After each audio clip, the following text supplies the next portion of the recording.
જિગ્નેશ મેવાણીના સમર્થનમાં થરાદ 4 રસ્તાથી કલેક્ટર કચેરી સુધી રેલીનું આયોજન કરવામાં આવ્યું હતું। આવેદનપત્ર અપાયું। મોટી સંખ્યામાં યુવાનો, મહિલાઓ સહિત કોંગ્રેસના કાર્યકરો રેલીમાં જોડાયા હતા।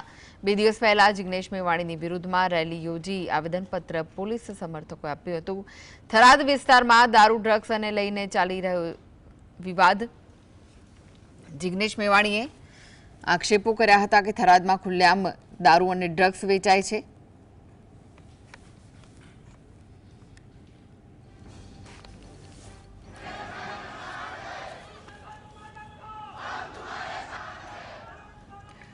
તો આવેદનપત્ર આપવામાં આવ્યું હતું। જિગ્નેશ મેવાણીએ જે રીતે નિવેદન કર્યું તેને લઈને જિગ્નેશ મેવાણીએ કહ્યું હતું કે થરાદમાં ખુલ્લેઆમ દારૂ અને ડ્રગ્સ વેચાઈ રહ્યા છે। આ વિશે વધુ માહિતી માટે જોડાઈ ગયા છે સંવાદદાતા કલ્પેશ। કલ્પેશ, શું છે વધુ વિગતો આ મામલે?